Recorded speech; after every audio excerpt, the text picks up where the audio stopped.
I'm Alex Jones, and you're watching InfoWars Nightly News on our maiden voyage, our kickoff, our inaugural transmission. Well, we're joined by Webster Griffin Tarpley. He's a doctor of history. He's also an economist, and he's a big part of our film, The Obama Deception, and also Fall of the Republic. And unfortunately, the predictions he made in the last 4 or 5 years on the economy have come true as if they were prophecy. So in the second half of our interview, we're going to be discussing the world depression we're in, and will the banking crisis contagion in Europe spread to the United States? But first, I want to talk to Dr. Tarpley about his trip to Libya a couple months ago. When this whole bombardment began, he traveled there and was in the middle of it. And he predicted that if they did basically become successful in getting the rebels in and taking Tripoli, that a giant civil war would ensue.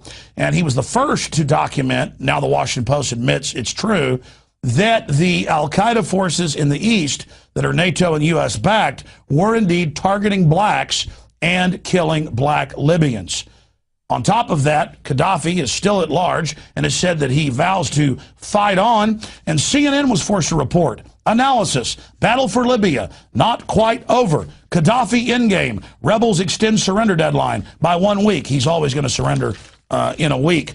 So with more on this is Webster Griffin Tarpley, who's actually been to Libya under the bombardment. Webster, thank you for joining us. Hello, Alex. Congratulations on your new program. More power to you. Well, we're doing everything we can to try to get the truth out to people. Webster, you've been to Libya. Break down what happened and where we're going now, because I'm seeing the Western leaders calling themselves friends of Libya. They claim they did this to stop a humanitarian disaster, but by all accounts, the humanitarian disaster has been caused by NATO's backing of al-Qaeda. Well, of course, we've got a situation where NATO bombing continues. And if NATO is bombing, it means that there's resistance, because NATO bombs where people are fighting back. And this is particularly the city of Sirte. It's the best part of 100,000 people on the coast of the Mediterranean. It has now been surrounded by al-Qaeda rebel forces. They're not letting anybody out, and NATO is bombing it to hell, basically. And the rebels were boasting that they were going to go into Sirte and mop up this coming weekend, but now they say they need another week. What it means is that these cowardly al-Qaeda people don't want to have a pitched battle. They want another week of NATO bombing. One of the big stories is how many rebels have been killed. They have had very, very heavy losses, and their ability to carry on at the current level is certainly not automatic. But I think what we ought to focus on is genocide in Sirte. It is a huge international humanitarian emergency. Basically, if you're in Sirte and you're not willing to kowtow to al-Qaeda and put down your gun, and most of the people do have guns, you're going to be bombed by NATO. And of course, once those rebels get in there, there's going to be a bloodbath. People remember Guernica in the Spanish Civil War, bombed by the Nazis, Nanjing, a huge genocide of 500,000 or 1 million people in front of the eyes of the world back in the 1930s. This is getting into that kind of a league. It's genocide, and it has to stop. And of course, Obama is supporting it. The U.S. is hand in glove. Not just the French, not just the British, not just NATO, but this is now U.S.-inflicted genocide on an African country. And to be clear, Libya had the highest per capita income, was financing the development of Africa, something the eugenicists and the social Malthusians, the carbon taxers, don't want. But you were there a few months ago, and you were the first. Now it's in L.A. Times, Washington Post. Yes, the al-Qaeda rebels are al-Qaeda. The leader of Tripoli is an admitted jihadi al-Qaedist who's attacked U.S. troops in Iraq. You were there. I mean, you were the first to report on this, and now it's confirmed. Giant piles of dead black Libyans. They're just dragging blacks out of their houses, even though they're a large part of the population. This is incredible, and all of this sold in the name of a humanitarian action, when it now turns out the rebels from the beginning were Western intelligence backed and launched an attempted overthrow of the Libyan government. I mean, this is just too rich. Why would Western governments engage in something so reckless and so transparent? Well, partly out of desperation. They don't have the infantry to do what they want to do in Libya. So they're using al-Qaeda as the NATO infantry and providing NATO air cover, carpet bombing, Apache helicopters strafing civilians with machine guns. All of this, as you say, under the aegis of a UN resolution, which is supposed to be about the responsibility to protect civilians. But the big scandal is the one you pointed to. The new military commander of the city of Tripoli, 2 million people. It's the size of what? Denver, Atlanta, something like this. 2 million people. And this is Belhaj, except he operates under multiple aliases. Sometimes he's Belhaj. Sometimes he's Hasidi. Sometimes he's Hassadi.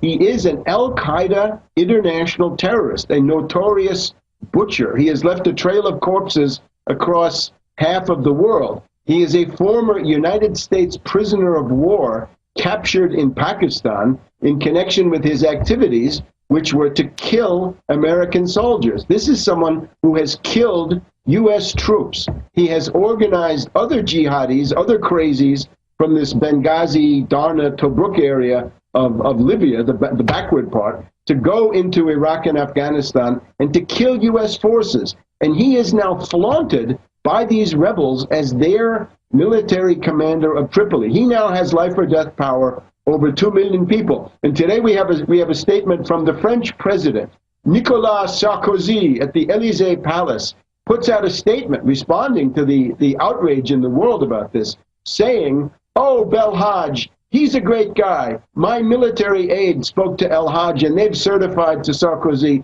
that this is a wonderful guy. He's democratic. He's going to bring good administration to the city of Tripoli." It's absolutely unbelievable. And this person, when it was known in the springtime, in March and April, that this guy Belhaj Hasidi Hassadi was commanding the city of Derna, this was already a scandal that got into the Italian press, the Wall Street Journal, the London Daily Telegraph. Well, let me stop you there, Webster, because I'm not just here saying, oh, you're so great, oh, you're so good.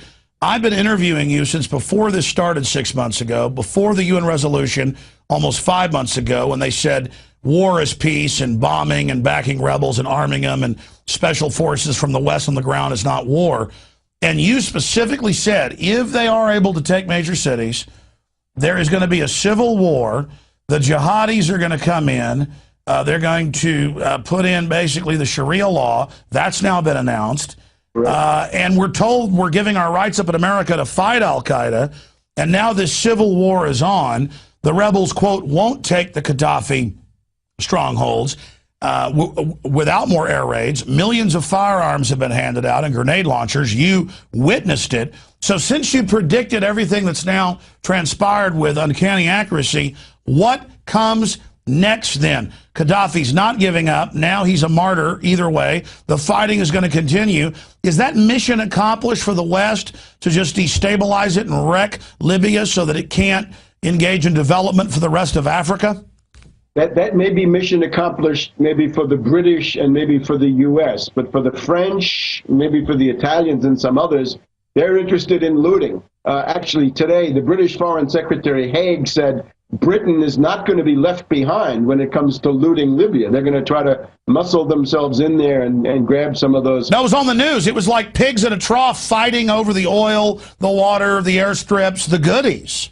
Right. It's a gang of thieves. This is a war of looting. It's medieval. It's like the sacking of a city.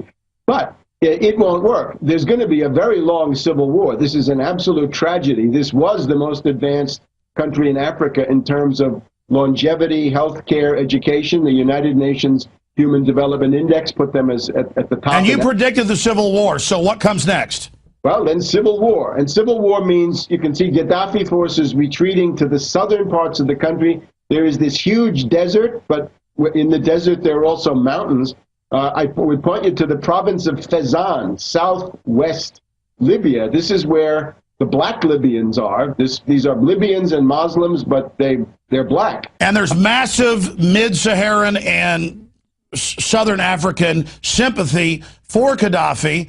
He's going to get rebel support. I mean, this is a disaster. Even Algeria. Algeria is an interesting story because Algeria has had their fill of these al-Qaeda crazies. There was a group called the GIA, the Groupe Islamique Armée, the armed Islamic group. They went on a murder spree in Algeria. They killed hundreds of thousands of people in the mid-90s under U.S. and British sponsorship. So Algeria is not interested in these color revolutions. They don't want to hear about democracy. They want stability. They want civilization. And these are the people that have now taken in Gaddafi's wife, two of his sons, some of his grandchildren. So there's obviously a kind of sympathy there. Algeria has refused to go along with the French-orchestrated anti-Libyan campaign. So get set for a long war and get set for more and more horrendous news coming out of here. But there are these defiant rallying figures, Gaddafi himself, his son Saif, Musa Ibrahim, the information minister, and others. They're reported to have retreated through Bin Walid, which is maybe 50 miles or 100 miles south of Tripoli, but there's another 1,000 miles of desert down there easily. It is, after all, the second largest country in Africa after Sudan in terms of the geography. So a long war. NATO would like to shift their assets into the eastern Mediterranean and gear up the attack on Syria, but it's not clear they'll be able to do that. Gaddafi has been in a blocking position this whole time. He's prevented the destabilization campaign from going on to new countries. He's essentially protected a lot of places. So he's holding up the CIA-funded Arab Spring. Right, exactly. And now, of course, it's almost autumn. So we're going to have the Arab winter pretty soon, and it's going to be ugly. What we're seeing is the Al-Qaeda spring, and you're now anti-American, Webster. You don't support Al-Qaeda. I'm sorry, I can't endorse Belhaj. And remember, those guys are the ones who now control the Libyan embassy here in Washington, D.C., on Virginia Avenue. Over there by the Kennedy Center. Don't go to any concerts at the Kennedy Center. Don't go across the Key Bridge here. Don't go to the Watergate building, because you're going to find a lot of terrorists in that neighborhood of D.C. Well, more anti-American activity, not supporting Al-Qaeda, Webster. That's just, you're not supporting Al-Qaeda, and I think that stands on its own. You're very anti-globalist. In closing, Webster, and we're running out of time, the economy. I mean, we know that the recession never ended. We're really in a depressionary situation. What's happening in Europe? What's happening with the dollar? All these announcements about we won't default, we'll just print more money. Where is it all headed in a nutshell? Well, obviously, the bailouts don't work, and the attempt to bail out Greece is now falling apart again. The second Greek bailout is now falling apart. Greece obviously needs a debt moratorium. They should simply say they can't pay and they won't pay.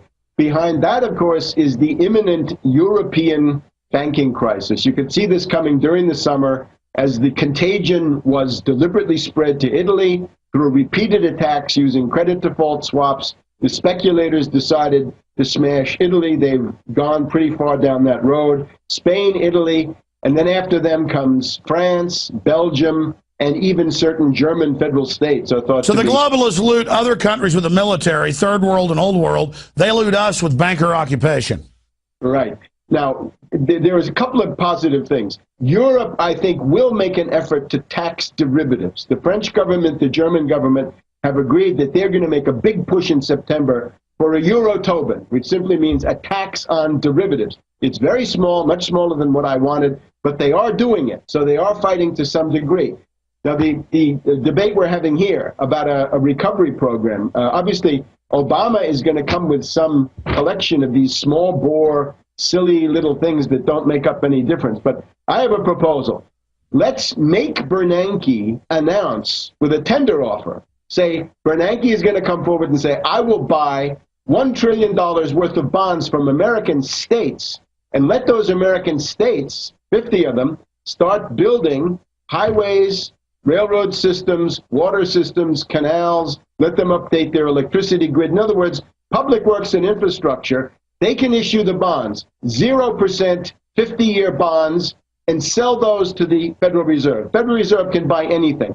They can buy unsecured commercial paper. But they don't want to build infrastructure. They want to implode the economy to continue to consolidate it. But at some point, the black hole of fraud they've created is going to destroy any markets they had a chance at ever being involved in. These are clearly avarice-filled madmen. Webster, we've got to leave it there. Tarpley.net.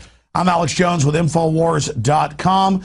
We'll be right back on the other side of this quick break. Please stay with us.